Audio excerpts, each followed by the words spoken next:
Okay. Hello, good morning. Well, it's still morning in San Diego.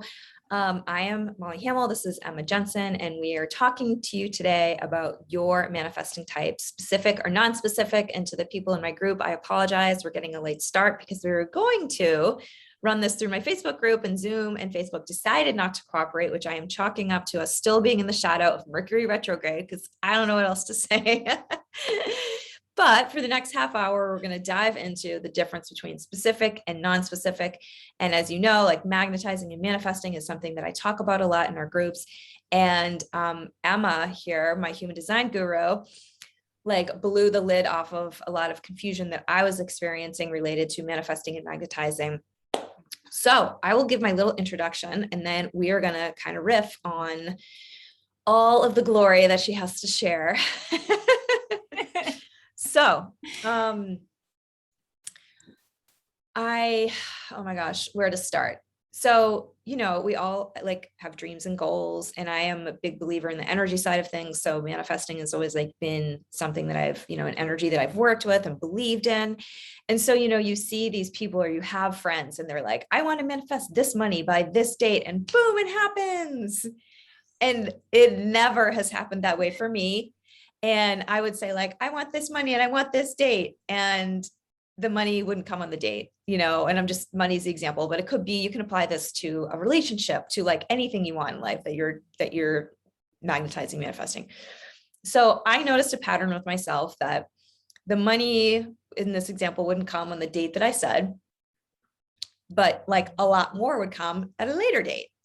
And I was like, whoa, something's off with my antenna, because these people I know can magnetize this to the T. Mm-hmm. And so then it would put me like an energy of judging myself, that I was like a bad manifester, or I would like start getting like obsessive about it, because you see all this stuff like you have to be high vibe and you have to be aligned. And I won't even get into all that right now. But it would kind of like get me like over analyzing and overthinking and over focusing on this thing that I was trying to create, which, as we know, is the exact opposite energy that we want to have. It blocks us from the field of potentiality, field of possibility, when we're like obsessing and managing and like doing all the things that I was just describing, because we feel like we're doing it wrong, or like, we're not as sophisticated of a manifestor as somebody else. Or what I would do is like, I would kind of ignore what I was internally feeling and do what the experts were saying, like be super specific in your manifestation. Mm-hmm. That would be like, I would feel cringy inside. Yeah. And for me, tapping more into like the feeling without the details would like feel better. But I kind of ignored my intuition around it, because I was like listening to these people that had like evidence that maybe I was looking for. So Emma and I start working together, and she tells me this little arrow that she's going to introduce to you, which is specific or non-specific. And it like blew the lid off of everything for me, because it was literally in black and white what I had been feeling and experiencing. And it validated so friggin' much for me. So I love riffing with her. I love riffing with you on this subject. And I'm excited to share this with anyone who sees, because there's so many misconceptions and like so much, I don't want to say bad advice, because people come from a good place when they're sharing what works for you. But the thing is, we're all uniquely designed, which is the whole point of human design. And so our intention today is to help you get closer in touch with your design, especially as it relates to this one little arrow related to specific or non-specific. So it's so good, because right, it's and this happens more than in more than just the manifestation area, but people give very like singularly focused advice of like, this is what works for me, and therefore it'll work for you. Mm-hmm. And that's not necessarily true, as we have all found out in one way, shape, or form, in some way in our life, of like, ooh, that doesn't feel good. That doesn't actually work for me. And I love this. I love the arrows, and I love this arrow specifically, because I found out also that all the advice I'd ever heard about manifesting was working against how I actually am meant to do it. Mm-hmm. So if you pull up your chart, actually, I don't really have a clean chart right here, but if you pull up your chart, you'll see on either side of your head these two arrows. Do you want me And to, maybe I should pull one up for everyone. oh yeah, that would be. You can keep talking. I'll Okay. pull it up. So the arrow we're going to talk about is the bottom right hand arrow. And depending on where you pull your chart, it might be a black arrow, it might be a yellow arrow. The color of the arrow doesn't matter, but we're talking about the bottom right hand arrow as you're looking at your chart. So what this arrow talks about is manifestation, is one of the things it talks about. And so if your arrow is pointing to the right or if it's pointing to the left, it means different things. And Molly has talked about specific versus non-specific. And that's exactly what we're talking about here. So you can see. Can you see that? The bottom right-hand arrow, if you can, yeah, exactly, that one. So for this guy, if you have it pointing to the right, like Molly does, like I do, you're considered a non-specific manifester. Meaning, if you have been told, like we have been told and heard and witnessed and all the things, that in order for you to manifest, in order for you to call in the things that you want, you need to get super specific, right? You need to script your order to the universe, because if you don't, how is it going to deliver, right? I've heard that told to me so many times. If you don't tell it what you want, then it won't actually bring it to you. And Which I'm like, makes me laugh, because it's so like, it's such a reflection of the like old era way of like controlling everything. Totally. And I was like, oh, okay. I mean, I can get super detailed, people. I can get super focused on stuff. Like, okay, let me write out exactly what I want. Okay, here it is. Bring it to me. And nothing would ever come through. Yeah. And then I got into the same place of like, well, what's wrong with me? I'm obviously doing it wrong, because so-and-so and so-and-so and so-and-so are saying, this is how you do it. This is how you're supposed to do it. And look, they're doing it and they're getting all these amazing things. And I'm doing it and it's not working. Yeah. Enter this era that like also changed my life, because that's not how we're meant to do it. If you're a non-specific manifester, if you get super detailed about what you want to call in, whether it has to do with a car or a house or money or whatever, like if you get super detailed about this is what, like if you're wanting a car, right? And you say, okay, I want the car to be this make, this model, this color, have this many miles. I want to pay this much. It has these features. This is the color of the interior, all these things. Well, it's likely not going to come through, or the wrong thing's going to keep coming through, because that's not how you're meant to get specific in the feeling. So it's not about like, oh, I'm not supposed to get like clued in on anything. No, like, oh, you want a new car. Great. What does that new car bring to you?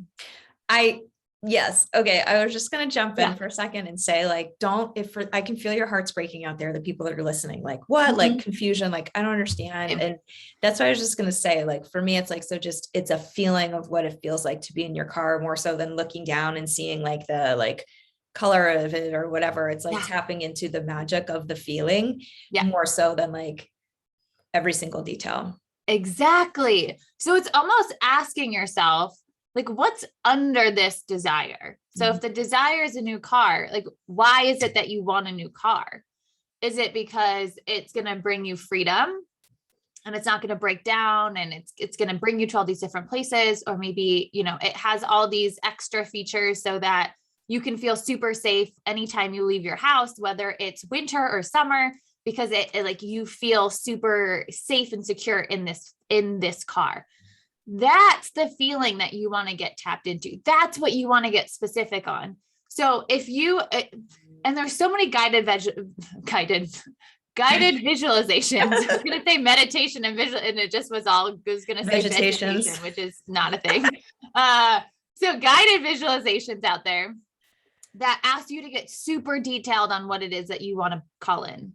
It's fine for those of us that are non-specific to listen to those and to go through those guided meditations. It's a reminder that when you get those prompts of what are the specifics, or like scripted, or get like super detailed or whatever, that you get super detailed on that feeling.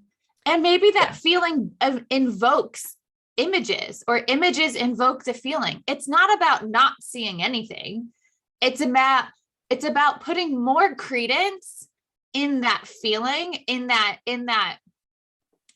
essence of why you want the thing versus the actual thing itself. And Yeah. And I'll share an example. Like, this is a specific example, but if, those of you who are listening, if you're like, oh my God, I don't even know what this means. When I started playing with this, I remember one of the visualizations that I had was handing a big fat check to a charity that I really like. And so what did that mean? It meant that all of the other stuff fell into place in order for me to be able to do that. So that was like one of the things that I had for the financial goals that I had. yeah, Because me being able to do that meant all else happened that was like on the list. yeah, everything else was taken care of, And and you that had was like, all this excess yes, the that could excess go was somewhere there. else. Yeah, Yes. Yes. I So love that. yeah. And So it's always like that, like there's an endpoint. Or like one time, another time was like having a meeting with my husband of like going over like, which ones do we want to donate to? It's like the joy of being able to do that instead of like focusing on the dollar amount that I wanted to make them. And it was like, just like opened everything up. fully. Yeah. And it can also be, instead of getting super detailed on like, I want to make $10,000 this month or $100,000 this month or whatever. If you're non-specific, it's about like, what does that money bring you? Right? Is it bring you safety or it brings you this safety and security of, I don't have to worry if I can afford something. Mhm. And that something might be healthcare. It might be something to like groceries, rent, whatever. Could be a bag. Right. But it's the like, it's what is under it. So it's when you're non-specific, it's about going a little bit deeper Mhm. of what is it that this thing's going to bring you. And it doesn't mean you can't have like superficial stuff, right? Like we all have superficial stuff.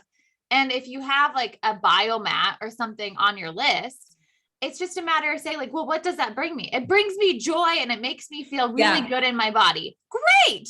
Yeah. And that's the thing is like releasing that it like almost forces you to release any judgment or shame or guilt. Like if something brings you joy, you just allow it to bring you joy without like the judgment or the whatever of it being less than, something else. So. Or that it's only meant to be like super high vibe or only big things. No, it can literally be everything. It's just allowing yourself to get really clear on like kind of the why behind it. Well, and I mean, we've talked about this too, where once I got used to this, I was like, this way is so much more fun because listen, being specific is amazing too. So let me not crap on that. Feels easier. But yeah, it's like definitely easier, more straightforward. But Yeah. one of the things that I like, as I was growing accustomed to this being my way and really leaning into it and using it and relying on it, we talked about this, that it becomes more of like a gift, like the energy of like curiosity and joy and wonder. And like, I didn't have to constantly be in the driver's seat because I was already taking the action that needed to be taken, you know what I mean, in my daily life. But it's like, oh, I wonder when, like, oh, this is fun. And like, for me, love languages, gift is one of mine. And so for me, it was like, it like elevated this energy of kind of like magic, like little, fairy dust being sprinkled like along the way, instead of it being something to activate my mind as much, because for me, the specifics would engage my mind too much. Yeah. And the mind isn't in the field of potentiality or possibility. The mind actually takes away from the pure vibration of what it is that we're trying to create. So the less my mind felt like it had to be involved, just the smoother sailing all of it was. Right. The better for like all of us. Like, okay, like just get out of here. You're not helping anything. Yes. And there's this part with the non-specific and with specific, but a little bit more so in the non-specific, of surrender, because you're not controlling what's actually going to end up coming through for you, right? You might have an idea of what the car is that you want, and the universe might be like, and actually this is the car that's perfect for you. Better. Yeah. Right. And so it's allowing yourself to remain open to whatever comes through and however it comes through. So if money is a thing that you're wanting to call in, And your like mind is in like, okay, but this is like, it comes in through my business, right? Like I want $100,000 this month. It comes through my business. That's just logical, whatever. And what if this month it comes through a check in the mail from a friend or from family or inheritance? Like, is that something you're going to block, or is that something you're going to receive? And so it's allowing yourself to also remain open to however it ends up coming through in all the different ways, and not saying, no, it can only come this way. It can come any of the ways. And if I'm presented with something, right? Say somebody comes up and is like, I want to give you $10,000 because I just want to, and I love you and all the things. And I'm like, no, I can't accept that. Okay. That's where I have to do the work. So then it's looking at and seeing like, where am I blocking the receiving, and how can I do the work to start opening that up too? Totally. So that's where like, I feel like a lot of us can be like, oh, specific feels easier because you get to kind of be in the driver's seat more. And there's such magic in the non-specific because of the things you just don't know, because at the core of it, you actually don't know what's best for you. Let that go and allow the universe to know what's best for you, and just say like, I know that in my core and my bones and my soul, I want this thing, or this thing's for me. And I'm going to let go of what exactly it looks like and how it looks like. I mean, I have an example, not for myself, but also for a friend of mine who just manifested her property. And there's this whole story. They've been trying to do it here. Nothing, like everything's fallen through. And then and anyway, long story short, they just like, it just came through, their offer got accepted, all the things. And it was moving from being specific to being non-specific and just seeing what happened. So I love that. Yeah, it's magic. Like it's literally magic. And it just takes you by surprise when you allow yourself to be in that energy. No. And I love that. Cause like the way that you said it, like there's neither one is like good or bad, but you can find the joy in either one. Like it's super, I mean, I'm like, hello, it'd be nice if it's just easy. And like I say, and I receive, it would be like really beautiful thing, like A, B. But there's also this, there's ease in that. And then there's magic and kind of, in this non-specific way. So I'll let you go over to specific so we get into that. But for those of you listening, it's like, it's not about like wanting one way or the other. It's accepting your way and then maximizing that and not resisting it and learning to roll with it a little bit more. So it's leaning into who you are. Yeah. And letting go of the conditioning of trying to be or being something you're not. Yeah. Is essentially all of what like life is about and human design is about. And why I love it so much, because like you were saying, it's something that's black and white that gets to explain why you've always felt the way you felt, and then gives you that permission to lean into it even more. All right. So specific manifestation, you've likely kind of probably understand through all of this. However, specific manifestation is if that bottom right arrow is facing to the left, you're considered a specific manifester. So all of the information and all of the teachings that I've really been a part of for so long that say you need to script your order to the universe are so good for you. Like creating a list of these are all the things that I want, and this is how I want them, or this is when I want them, or this is when I want them to look like, is great for you, because you actually know what you want and you know what's best for you if you allow yourself to like go into that, right? And there's not different conditioning or beliefs or limiting beliefs or whatever that are like, no, I don't know. And there's other things that we could look at about that side of it. However, at the core of it, you do know what is best for you. And so if we take the car example again, you would say, this is the make, the model, the features, the color, the interior color, maybe the kind of tires I want, the finishes, the price I want to pay, and maybe even like where I want to pick it up from. And get really detailed, and then just like allow yourself to like really sit in that and visualize it or feel it or whatever. Because we're not all visual beings. So I'm not going to tell everybody to visualize, like if that doesn't feel good to you, but however you kind of like sit in your own stuff of like what you want, do that with the specifics, with the details, and then allow it to come to you. And again, it's all about looking at where you may be blocking it. Do you feel like it's too good to be true? If you have that belief, then maybe it's not going to be able to come through because you're not allowing it to come through.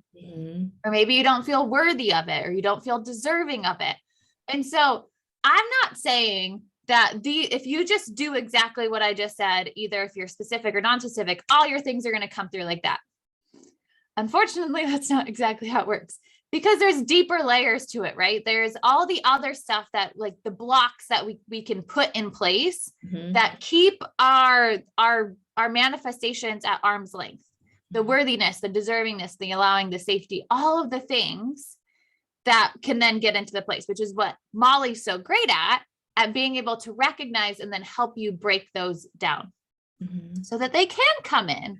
Break through. But you have to understand from the get-go at the core of how you're meant to even do it. If you're going after something in the wrong, in a way that's against you, it doesn't matter if you have 0 blocks, you're still not allowing the things to come in because you're trying to maybe control it too much, or you're not controlling it enough. And so it's allowing yourself to, even from the get-go, be approaching manifestation in a way that's actually going to help you. So the guided visualizations that say, get really detailed and put things in Technicolor, do that. Like, see that car and the color and you driving it and all the things, like, that's perfect for you. So those who are specific, I've only, I think, met one person who was specific, a manifester, who was like, oh my gosh, really? I've always just been like, this or better, universe. And I'm like, what? Like, cool. Like, that's amazing that that's like all the things that you've heard growing up, because that was like, I've never heard that until like recently. So amazing. And let me give you permission to be more detailed and specific about what you want. No, I was like cracking up when you shared all this, because I had a visualization of, there's like kind of a well-known manifesting teacher out there, and like one of her things I did, and it was like, not to knock it, but you like write out your desire, like, it was a ridiculous amount of times, like daily, and like I literally, like, my hands wouldn't work because it was like, you know what I mean? And then it was so funny because after I was like, I didn't even want that damn thing anyway. You know what I mean? Like, the thing I thought I wanted, that I got like hand pain over, and that's like, write it out, right? Like, there's just be so much forcing. And what I love about this is it kind of teaches you to flow with your rhythm of it. Yeah. So can I ask you, because we've kind of been on like the fun side of, manifesting and visualizing and what that looks like on either side, but how does that apply to like goals, like being specific? Because I come from the HR land where I don't believe this anymore, but it's like, SMART goals, specific, measurable action, so you have your 1-year plan and your 5-year plan, and like that always gave me anxiety. Like 5, I don't know, 5 years. I don't know what I'm doing in a month. Like, don't ask me what I'm doing in a year or 5 years. Yeah, totally. But other people that really serve. So I'm just curious, like, how you would apply the specific, non-specific to kind of like strategy or goals, related to life or business.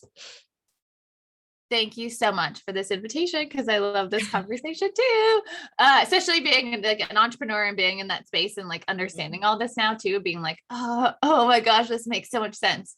Okay, so this little arrow talks about manifestation. It also talks about strategy, right? They're a little bit similar. So let's start with left facing. If you're a left facing arrow, so a specific manifester in this arrow specifically, right? It means that you are somebody who likely feels really supported when you have the projections and you have the 1-month plan and you have the 1-year plan and the 5-year plan and like what you're working towards and all the things, especially now, hopefully this doesn't muddy the water that much, but especially if you're somebody who has a defined identity center or G center, which is the diamond in the middle, you have a true sense of direction, like sense of self. And you have a left facing arrow, like give yourself the structure of where you're going or what you're working towards and the goals that you want to achieve and what that looks like in a year and 2 years and 3 years and 4 years and 5 and 10 and whatever, because that's going to help give you that direction of where you're going. Now, if you're a right facing arrow, like we are, maybe that these questions of like, what are you doing in a year, 5 years, have always given you anxiety because you're like, I don't know. Like, why are you asking me such hard questions? It's because this isn't good for you. You're meant to flow more when it comes to your strategy.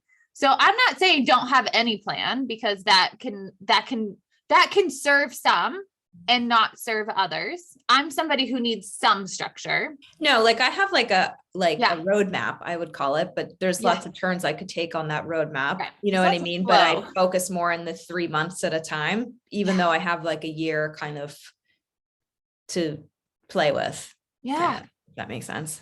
Well, you are more laid out than I am, because I'm like, well, let's see what I want to do this month. Like, well, we'll see what I'm going to do next month. But it's when you're right facing, when you're non-specific, your strategy is meant to flow more. So if you have been like, oh no, and I went to business school, so like makes me laugh even more of like, I hated creating business, like business school, like didn't always make sense to me, but as it made the most logical sense because I was living in my head at the time.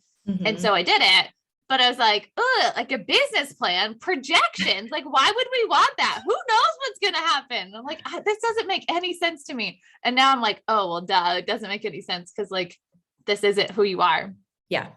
So if you have a right facing arrow, whether you have a business or not, your goals in life are not meant to be like so far into the future and so detailed, right?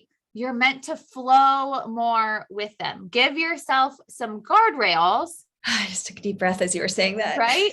Yeah. But give yourself the permission to allow everything within the guardrails to maybe look different day to day, month to month, year to year, whatever, quarter to quarter, and just see how things go. Remaining open to even the goals changing themselves, or what that bigger picture looks like. And if you have a defined identity center and you have a right facing arrow, you're likely going to have more structure within this your strategy, your goals, your plan, because you do have a true sense of direction and sense of self and kind of where you're going. Mm-hmm. Whereas if you have an undefined identity center, which is again the diamond in the middle of your chart, mm-hmm. and you have a right facing arrow, this is me. Do you want me to, here, I'll share this again. Okay. So this one? Yep, that one. So mine's undefined. So yours is undefined also. And so, and you have a right facing arrow, you'll likely find that creating these like big plans or like having lots of structure within for you to flow maybe doesn't feel good. And you want to flow more from month to month, quarter to quarter, mm-hmm. because that feels better for you. Having a smaller chunk of time that you're curating your goals, your actions, your life towards. So it's allowing yourself, again, likely one of these things has resonated more with you mm-hmm. than the other. And it's likely because that's what's the truest at your core. Mm-hmm. You may be somebody who is setting very clear goals all the time and has a really strict strategy and all the things. And yet you're not specific. Mm-hmm. But you do that because there are so many coaches out there that say you have to have them, otherwise you're not going to fulfill your goals. Mm-hmm. I'm here to tell you that is not true based off of my own life and knowing like who I am and how I go about things. And there's so many different things within your chart that are going to point towards other things as well, of how likely you are to like stick with things, or how disciplined you are, or how motivated you are, how consistent you're going to be. Mm-hmm. And so this one arrow doesn't dictate everything. It just dictates this part of things. You're a whole person made up of so many layers. Yeah. And this is one part of that layer. So it's giving yourself that permission to lean into more, whichever one is most resonant, and seeing how that maybe aligns with your own human design chart and see like, are they the same or not? Yes. And I love how you just framed that, because so I run a group called Magnetize, and Emma comes in once a month to give us some some gifts related to human design, and this is just one arrow. And like you said, there's interplay that goes on. But, what I work so much with women on is, all of society, like we're raised with certain cultural norms, some ways of being, some things that are right, some things that are wrong. And so we're at this point in society where we are breaking free from some of those. And so my hope with hearing even this today is just to take a step back and to see like what resonates with me and what doesn't. And where have I been kind of doing the opposite of what I heard today? And does that feel aligned or not? And where could I play with something different, and how would that feel aligned? So just taking this and taking a step back and going like, I give myself permission to break some rules that maybe I've learned in the past that really don't work for me. Mm-hmm. And that this is like my book that I'm creating that I get to follow and I get to write, so that's the intention of today. Anything else that you want to say before we wrap up, Emma? I mean, there's so many There's things so much that I could go on, but I really hope that this helps somebody, at least one person, step more into who they are. Yeah. Because I know me, like when I heard this conversation for the first time, it changed my life, and it gave me so much validation and confirmation of what actually was right for me versus what I believed was right for me, because everybody told me that was what was right for me versus what was actually right for me. Yeah. Yeah. Because there's like this mental ping pong ball game that happens in our head. Like this feels right. This is what I'm told is right. And we flip flop back and forth. And this, I think, removes a lot of that wasted energy that we spend doing that. Yeah. And I invite all of you to just play with it for the next couple of weeks and see what does it feel good? Does it not feel good? Are you noticing that there are blocks? Like, oh yeah, I totally I understand this, like the essence of why I want this thing. Yeah. And I don't feel worthy of it. Yeah. Great. That's so good to know. That's where you get to do the work now of working on building that worth. And there's this whole thing called the spleen center, and I have every single one defined except one, which is about fear, which is why I do what I do. Fear and anxiety, they're fun. That's a fun center to talk about too. But that's the other side of that is intuition. So anyway, we will end this here. I will drop Emma's contact information below, and also, she guest presents regularly in my Magnetize group. So feel free to reach out to me if you have questions about that. But otherwise, thank you so much for being here. I always love riffing with you, and I've learned so much about myself from our conversations together. And I hope each of you did from this, and we'll be back again someday soon to talk more.